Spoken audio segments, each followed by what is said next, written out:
I was standing at the whiteboard, mid-sentence in my quarterly presentation on the Helios integration project, when Diane Kruger interrupted me for the third time.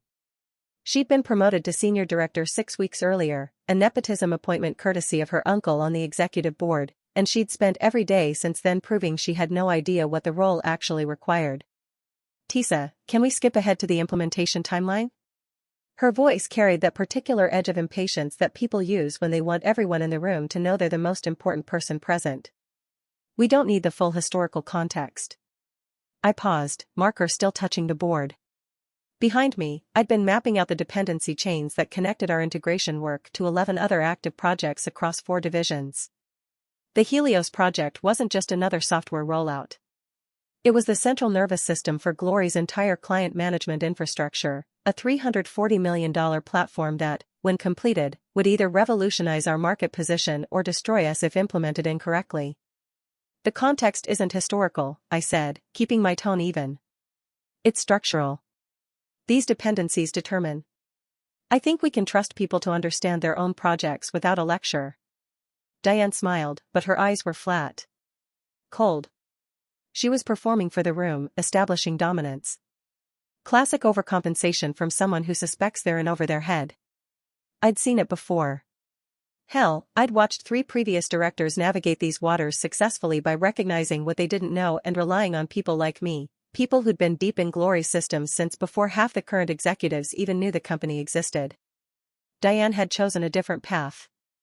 She'd decided that showing strength meant never admitting ignorance, never deferring to expertise, never acknowledging that institutional knowledge might matter. She was about to learn why that approach doesn't work in complex systems. "If we're moving forward," I continued carefully, "there are 3 critical checkpoints in the next phase that require specific sequencing.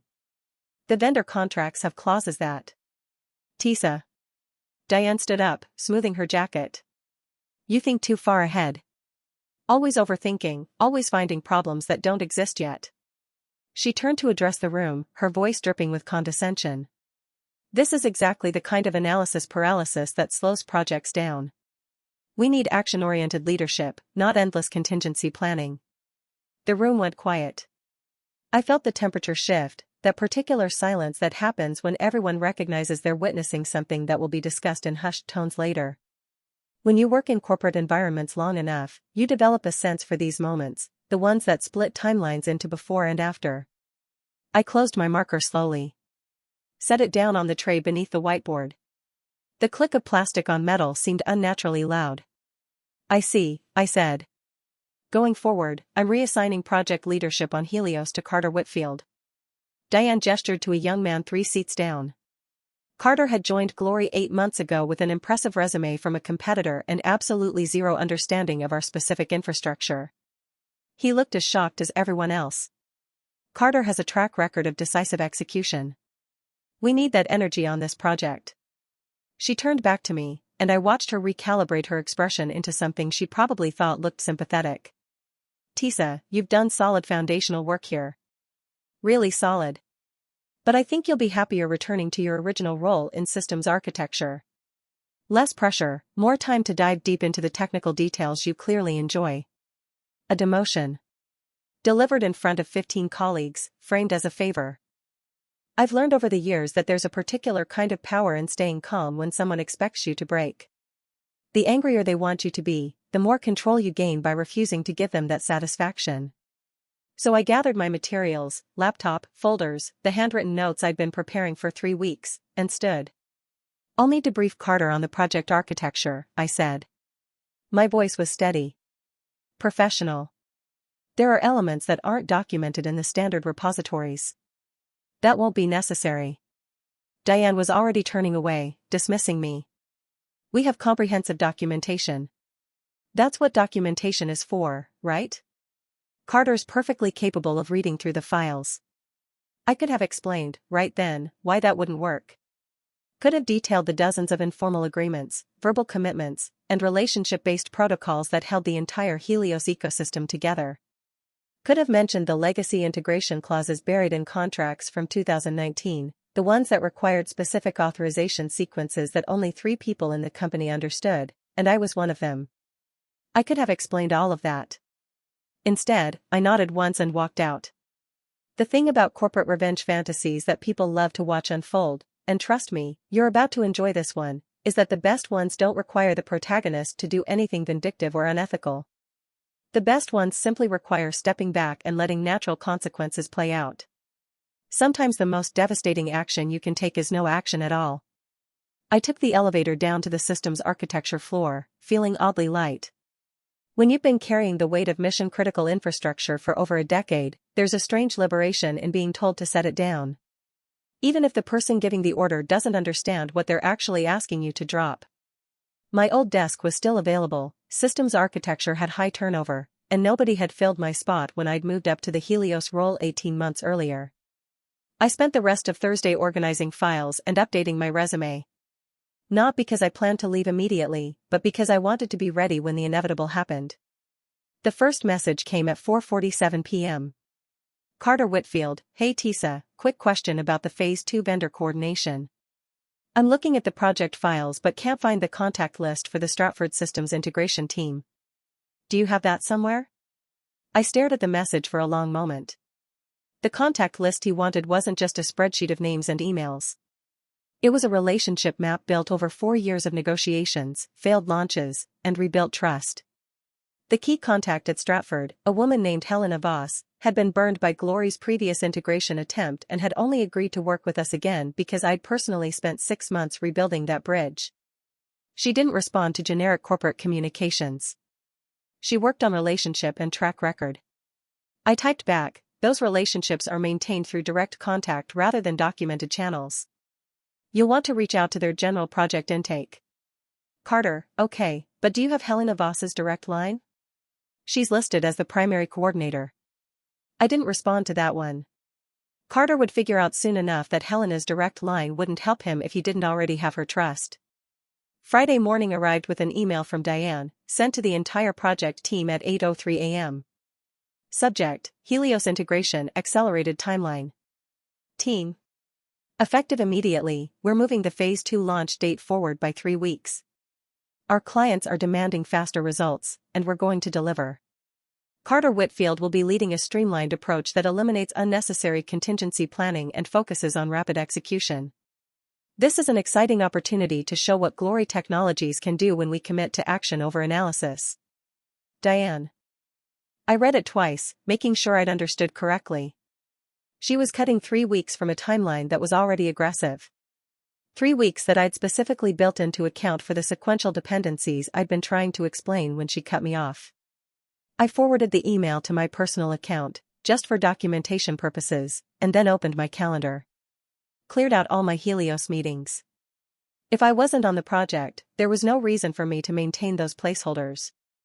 At 10:30 a.m., my desk phone rang. I almost didn't answer. It was an internal extension I didn't recognize, but curiosity won out. Tisa Jamesons. Tisa, it's Helena Voss from Stratford Systems. Her voice was warm but carried an undertone of confusion.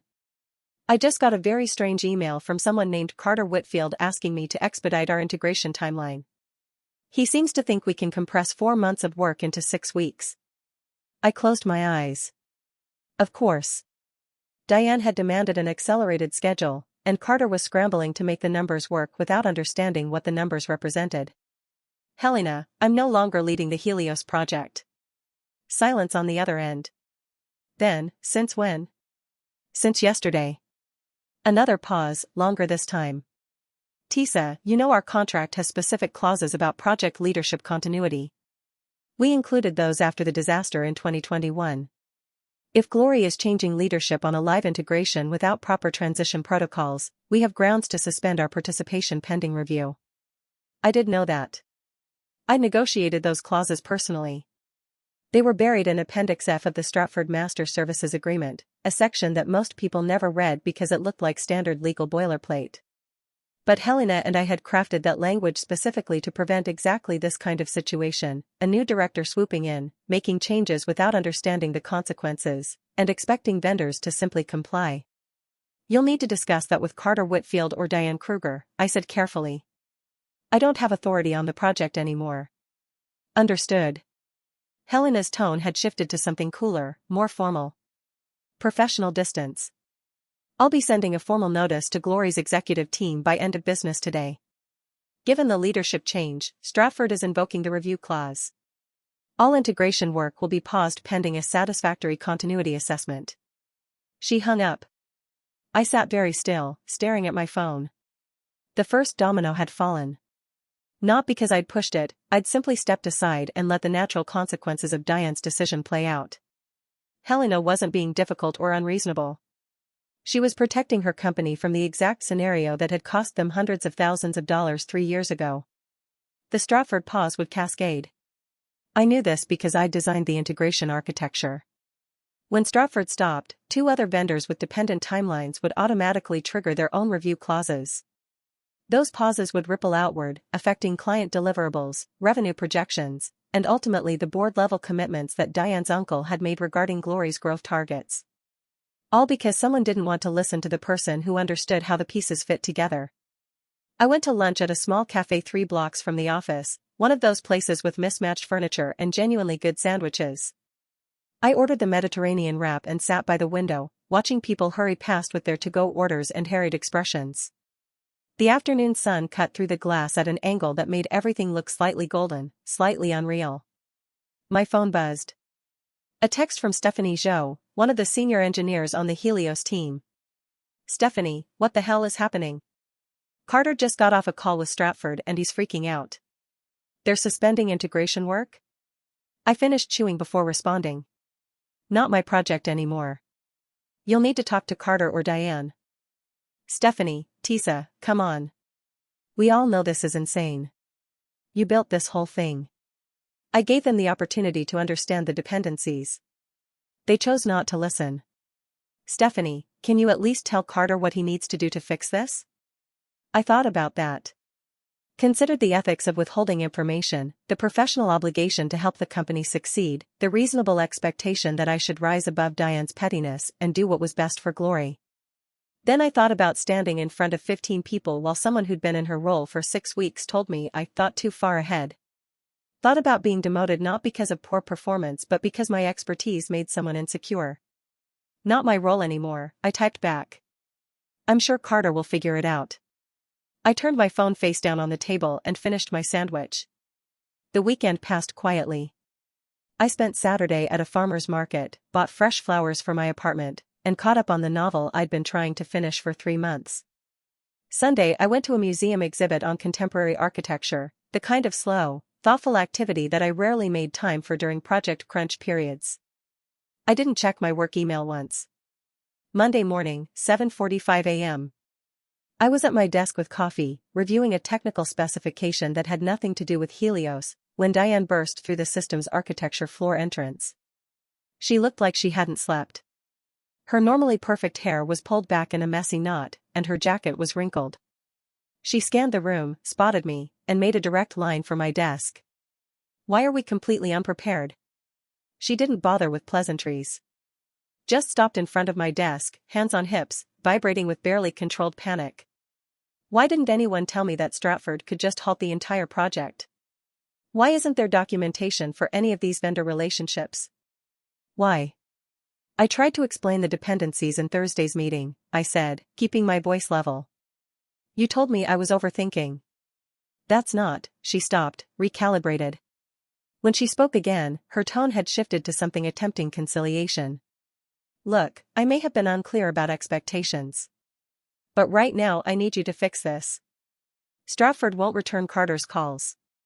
2 other vendors are threatening to invoke similar clauses. We have a board presentation on Friday, and the entire Helios timeline is collapsing. I took a sip of my coffee. Let the silence stretch just long enough to make her uncomfortable. I'm not on the Helios project, Diane. You reassigned me to systems architecture. Remember?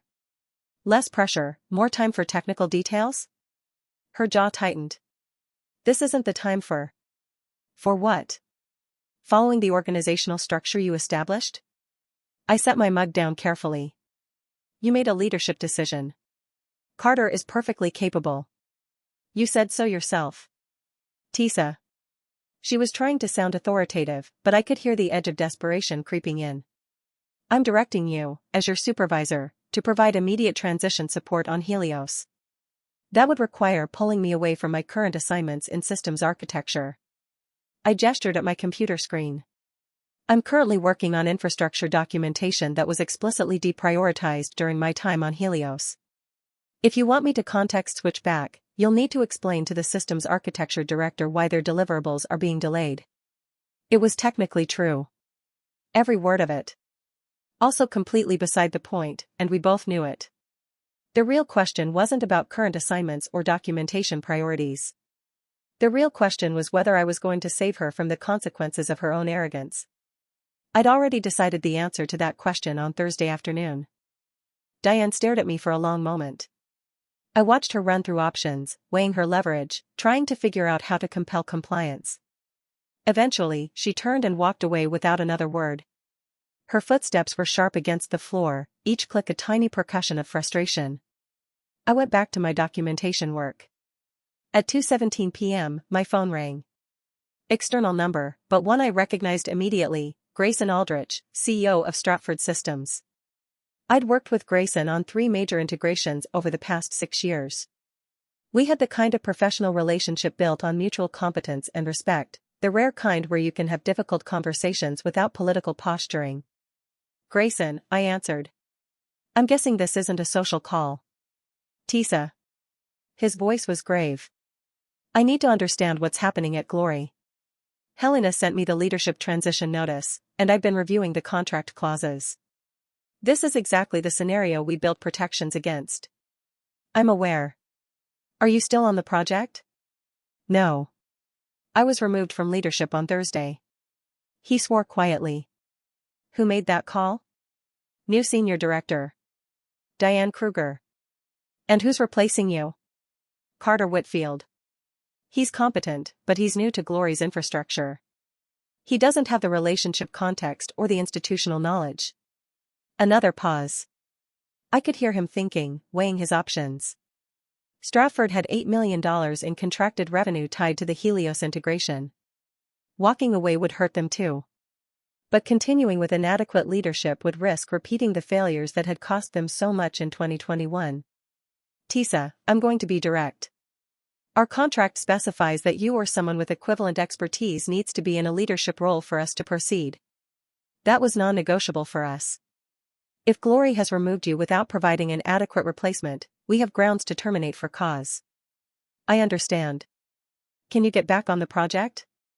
Not my decision, Grayson. That's above my level now. He sighed. All right. I'll be reaching out to Glory's executive team directly. Specifically, I'll be requesting a call with Diane Kruger and her superiors to discuss contract compliance and leadership requirements. I wanted to give you a heads up first. I appreciate that. After we hung up, I pulled up the organizational chart in my head. Diane reported to Hugh Fenwick, Executive VP of Operations. Hugh was old-school Glory. He'd been with the company for 22 years and had zero patience for political games that endangered major contracts. He was also famously protective of vendor relationships, having built his reputation on Glory's reputation for reliable partnerships. Diane had just painted a target on her own back, and she didn't even know it yet. The call I'd been half expecting came at 4:03 p.m. Hugh Fenwick's executive assistant, asking if I could come up to the 19th floor for a meeting at 4:30. Not a request, really. More of a summons dressed in polite language. I arrived at 4:25, because punctuality matters in these situations. Hugh's corner office had floor-to-ceiling windows overlooking the city, all glass and steel and power. He was on the phone when his assistant ushered me in, but he gestured for me to sit. I understand your concerns, Grayson, he was saying, his voice carrying that particular careful neutrality that senior executives use when they're containing disaster. I'm looking into the situation now. You'll have a complete briefing by tomorrow morning. Yes. Yes, I understand the contract terms. We'll address this appropriately. He hung up and looked at me. Hugh was in his late 50s, with gray hair and sharp blue eyes that missed nothing. He didn't waste time on preliminaries. Tell me what happened with Helios. I did. Gave him the full timeline, starting with Thursday's meeting, the reassignment, Diane's dismissal of dependency mapping, the accelerated schedule, and the subsequent vendor cascade. I didn't editorialize or inject opinion. Just laid out the facts in chronological order. When I finished, Hugh was quiet for a moment. Then, did you attempt to explain the vendor relationship requirements to Kruger before the leadership change? Yes. Multiple times. Including in the meeting where she reassigned the project. And after she removed you? Did she request transition support? This morning. She asked me to provide immediate intervention with the vendors. I informed her that I'm no longer on the project and directed her to follow the organizational structure she established. Hugh's expression didn't change, but I saw something flicker in his eyes. Approval, maybe. Or recognition that I'd played this exactly right, professional, compliant, technically correct, and absolutely devastating. Tisa, I'm going to be frank with you. The Helios project is worth approximately $340 million in direct revenue over the next 3 years, with another $200 million in projected expansion contracts if we execute successfully. Stratford is threatening to invoke termination clauses. 2 other vendors have already filed review notices. If this integration fails, it will cost Glory more than $500 million and destroy our market positioning. He leaned forward slightly. I need you to tell me, can this be salvaged? Yes, I said. If leadership is restored to someone with the necessary relationship capital and institutional knowledge. If the accelerated timeline is revised to match actual dependencies. And if vendor partners receive credible assurances that Glory is committed to the original partnership framework. Can you do that? There it was. The question I'd been waiting for. The moment when power shifts, when the people who dismissed you suddenly need you desperately, when you get to decide whether you're the kind of person who takes revenge or takes the high road. Except this wasn't about revenge. It was about recognition. About being valued appropriately. About establishing that expertise matters and that you can't just shuffle people around like interchangeable parts without consequences. I can, I said. But not under the current structure. If I'm going to rebuild vendor trust and salvage this timeline, I need clear authority and adequate support. I need Diane Kruger to have zero oversight over the project. And I need direct reporting access to you for the duration of the integration. Hugh nodded slowly. That can be arranged. What else? I want a formal apology from Diane to the project team for the disruption caused by the leadership change. Public acknowledgement that the reassignment was made without adequate assessment of project dependencies. Done. Anything else? I thought about it. Considered asking for a title bump, a salary increase, guaranteed project ownership going forward. All of those things would have been reasonable. Instead, I said, I want it understood that this is a temporary solution. Once Helios is stable, I'll be evaluating external opportunities. Glory needs to decide whether it wants to build an organizational culture that values expertise and institutional knowledge, or whether it wants to keep promoting people based on connections rather than competence. Hugh's expression hardened slightly. Not at me, at the situation. At the waste of it all. I'll be having conversations with the board about our leadership development and promotion practices. You have my word on that. Then yes. I can salvage this. Good. I'll set up an all-hands meeting for tomorrow morning at 9. You'll be there to outline the corrected project approach. Diane will be there to provide the apology. Carter will transition back to his previous role. This gets fixed, Tisa. Whatever it takes. I stood. I'll start contacting vendors this evening. Helena Voss first, then the others. We can have revised timelines ready for review by Wednesday. Excellent. Hugh stood as well, extending his hand. And Tisa? For what it's worth, this should never have happened. You're exactly the kind of leader we need more of. I shook his hand. Then maybe stop promoting people who mistake confidence for competence. He smiled grimly. Point taken. I left his office feeling oddly satisfied. Not triumphant, exactly. More like properly positioned. Like the world had briefly tilted off its axis and then corrected itself to something more balanced. That evening, I made the calls. Helena first, as promised. She answered on the second ring. Tisa. I was hoping you'd reach out. I'm back on Helios, effective immediately. Full project authority, direct executive reporting. The accelerated timeline is being revised to match our original agreements. I'm putting together a comprehensive briefing on the transition. What happened to Diane Kruger? Still at Glory, but not involved with Helios. The executive team is addressing the leadership structure. Helena's relief was audible. All right.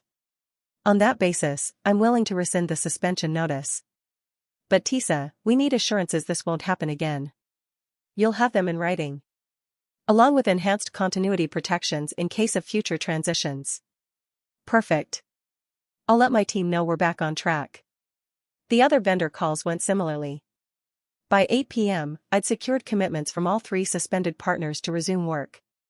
By 9 p.m., I had draft timeline revisions that restored the 3-week buffer Diane had tried to eliminate. By 10 p.m., I was back at my apartment, exhausted but clear-headed. Tuesday morning's all-hands meeting was exactly as uncomfortable as you'd imagine. The entire Helios team packed into the 14th floor conference room, the same room where Diane had reassigned me 5 days earlier. Hugh stood at the front, with Diane beside him looking like she wanted to be anywhere else in the world. Carter sat in the second row, visibly relieved to be stepping back from a role he'd never wanted. And I stood off to the side, waiting. Hugh spoke first. I want to address the events of last week directly.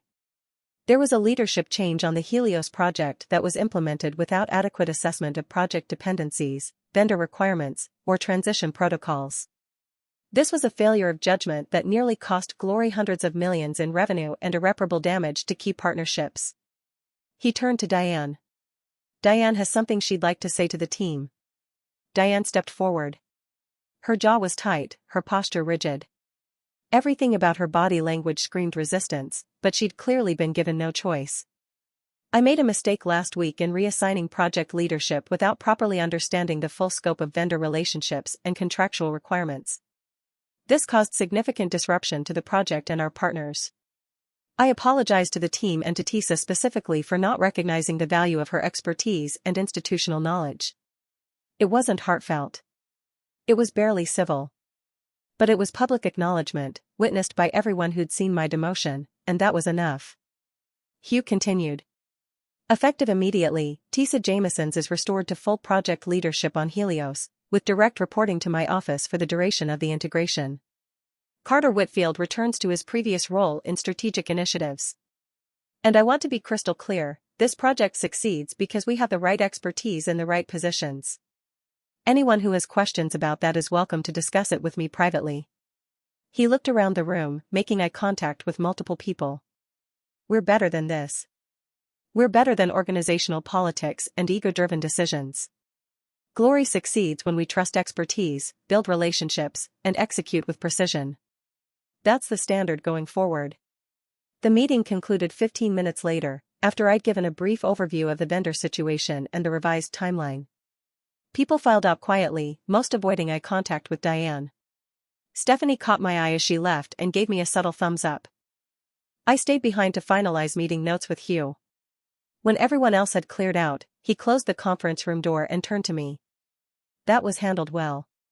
Professional, direct, no unnecessary drama. Thank you. I meant what I said about evaluating our promotion practices. The board is concerned about situations like this, where personal connections override demonstrated competence. It's a pattern we need to break.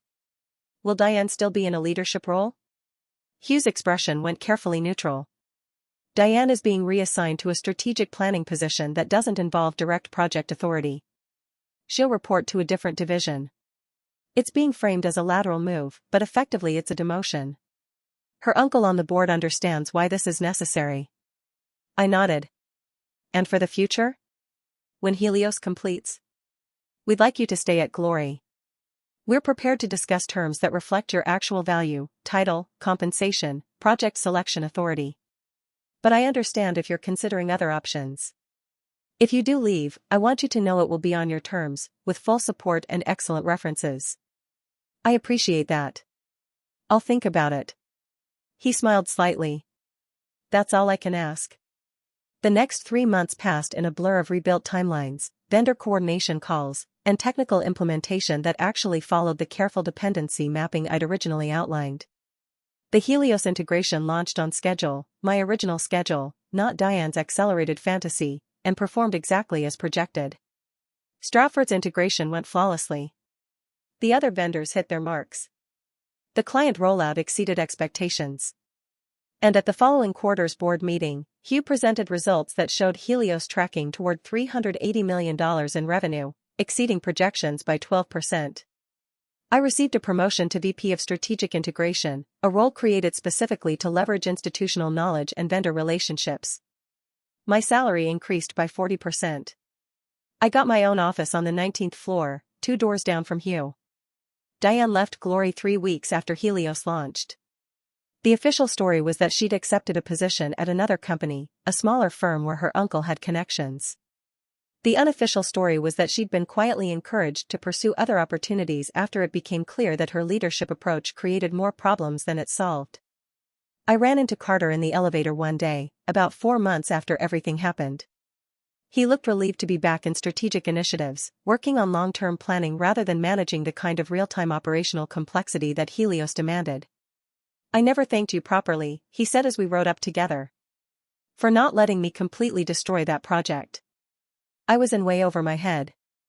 "You weren't the problem," I said. "The problem was putting someone in a role without ensuring they had the resources and knowledge necessary to succeed. That's on leadership, not on you. Still, I'm glad you're back where you belong." I smiled. "Me too." The real victory, though, wasn't the promotion or the salary or the office. It was the shift in organizational culture that followed. Hugh made good on his promise. Glory implemented new policies around project transitions, vendor relationship management, and expertise recognition. They created formal protocols for leadership changes on mission-critical projects. They started asking harder questions about promotion decisions based on connections rather than demonstrated capability. It wasn't perfect. Corporate environments never are. But it was measurably better. And it happened because someone tried to dismiss expertise, underestimated consequences, and learned the hard way that some knowledge can't be replaced by confidence alone. I still have the email Diane sent that Friday morning, the one announcing the accelerated timeline. I keep it in a folder labeled Lessons in Leadership. Not as a trophy, exactly. More as a reminder, the people who understand how systems actually work are rarely the loudest voices in the room. But when those systems fail, everyone suddenly remembers who was trying to explain the dependencies all along. Never underestimate quiet expertise. It's usually the only thing holding your entire operation together, right up until the moment you dismiss it and watch everything collapse. And if you're the person with that expertise, know your worth. Set boundaries.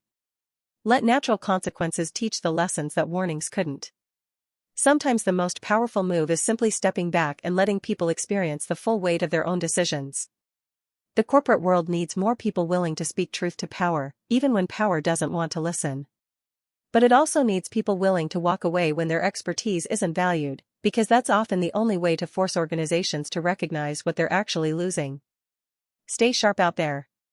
The next time someone tells you you're overthinking, ask yourself, are you really thinking too far ahead, or are they just not thinking far enough?